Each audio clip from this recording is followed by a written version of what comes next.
París, 1894. La Tercera República Francesa, aún joven y frágil, vivía en un clima de espionaje, paranoia y tensiones políticas latentes. La derrota ante Prusia en 1870 y la pérdida de Alsacia y Lorena habían dejado una herida profunda en el orgullo nacional.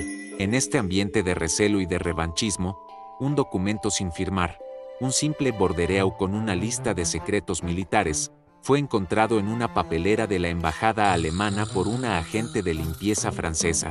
El hallazgo encendió todas las alarmas en el contraespionaje francés y desató una búsqueda frenética de un traidor dentro del ejército. Las miradas, sin una prueba sólida, se posaron sobre un oficial en particular, el capitán Alfred Dreyfus, judío, originario de la región perdida de Alsacia y con un ascenso notable en el prestigioso Estado Mayor.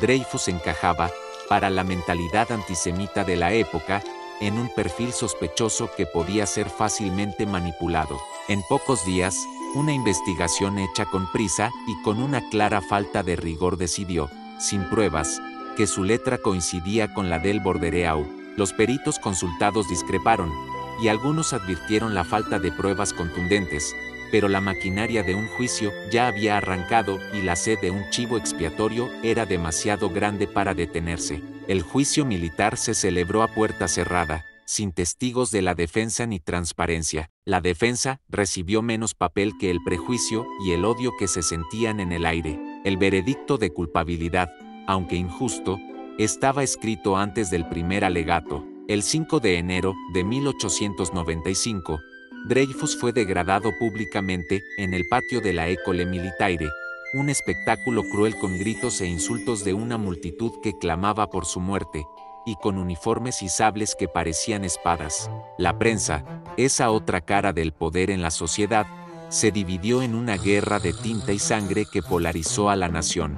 Periódicos nacionalistas y antisemitas como La Libre Parole y El Éclair lo llamaron traidor y lo condenaron sin piedad antes de que la sentencia fuera dictada. Otros, más cautelosos, como Le Figaro, pidieron moderación y un juicio justo. La degradación pública, convertida en un espectáculo de masas, buscó cerrar el caso en la emoción y en la humillación, intentando dejar el tema en el pasado, pero no lo logró.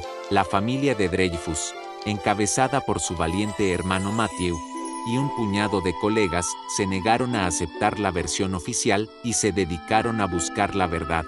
Mientras el condenado era enviado a la solitaria Isla del Diablo, una pequeña roca en la costa de la Guayana francesa, un nuevo jefe de la sección de contraespionaje, el teniente coronel Georges Picquart, siguió pistas que nadie quería ver y que muchos intentaron ocultar. Su investigación privada lo llevó a descubrir que la letra del bordereau se parecía mucho más a la de otro oficial del ejército francés, el mayor Ferdinand Walsin-Esterhazy. Picquart pagó cara su honestidad. Fue apartado del caso, calumniado por sus superiores y enviado a destinos donde el silencio y la soledad pesan como una lápida. Aún así, los hechos se abrieron camino. El caso, que parecía un expediente resuelto y olvidado, se transformó en un espejo que reflejaba todas las fallas de la sociedad francesa de la época, un arraigado antisemitismo que se creía superado, rivalidades de cuerpo militar que eran más fuertes que la justicia, la arrogancia de un Estado que tenía miedo de admitir un fallo y una prensa que polarizaba a la nación con noticias falsas y sesgadas. Francia entera discutía en cafés y en los parlamentos, en las escuelas y en los cuarteles. La palabra Dreyfusard se volvió una identidad política, un bando moral en un conflicto que trascendió la justicia. La comunidad judía francesa, en particular, vivió el proceso como una advertencia dolorosa de que la asimilación tenía límites invisibles y que el odio estaba vivo en la sociedad. Los periódicos acuñaron titulares que hoy serían manuales de lo que un mediono debe hacer. El secreto de instrucción, una norma militar, sirvió de cortina para ocultar errores que la luz de la verdad después hizo obvios. La Isla del Diablo, ese infierno en la tierra, se convirtió en una metáfora de destierro burocrático y humano. En 1898, Émile Zola, una de las figuras literarias más prominentes y respetadas de la época, publicó J. Accuse, una carta abierta al presidente de la República que fue un trueno en el debate público y un acto de valentía cívica sin precedentes. Acusaba directamente al Estado Mayor de encubrimiento, de falsificar documentos para inculpar a Dreyfus y de haber fabricado un culpable para salvar su reputación, un acto de cobardía que ponía en riesgo la moral de la nación y la integridad de la justicia francesa. El texto, que se publicó en la portada del diario El Aurore y se distribuyó por toda la ciudad, fue un punto de quiebre para toda la nación,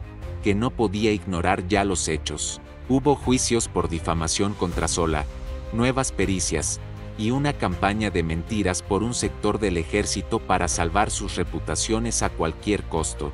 El caso Dreyfus dejó de ser el caso de un solo hombre para convertirse en el caso de un país entero que se debatía entre la lealtad al honor del ejército y la verdad de la justicia. La revisión del juicio, forzada por la presión de la opinión pública, reveló irregularidades graves, documentos secretos presentados sin contradicción a la defensa, peritos ignorados por su honestidad e inconsistencias en los testimonios. Esterhazy, protegido por sus superiores al principio, terminó confesando su culpabilidad en los bordes de la historia, huyendo del país para no enfrentar las consecuencias. La República, a pesar de las tensiones, sobrevivió porque, en un acto de madurez, decidió exponer su propia vergüenza. Dreyfus fue indultado en 1899 y, finalmente, rehabilitado por completo en 1906, siendo reinstaurado en el ejército con su rango y honores.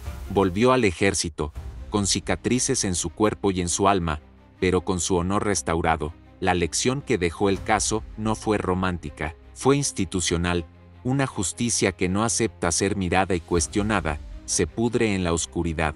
El antisemitismo, por supuesto, no desapareció de la sociedad francesa, pero la defensa del debido proceso y de la verdad ganó un músculo cívico que antes no tenía, y se instaló en el corazón de la democracia. La prensa, que había sido escuela de opinión y un arma de polarización, aprendió a ser un cuarto poder sin suplantar a los tribunales. El asunto Dreyfus forjó palabras que aún usamos, como el concepto de intelectual comprometido y la idea de una opinión pública vigilante que no se deja manipular fácilmente. La derecha y la izquierda de entonces no coinciden por completo con las de hoy, pero el mapa emocional del conflicto se reconoce a miedo, orgullo, dignidad, rencor y valentía. Una democracia madura no se define por no errar, sino por su capacidad de admitir y corregir sus errores sin romperse, sin entrar en una guerra civil.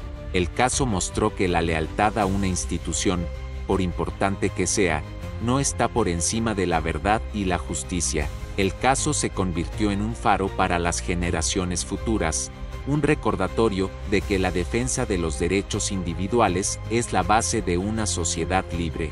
El expediente de un capitán se volvió catecismo cívico.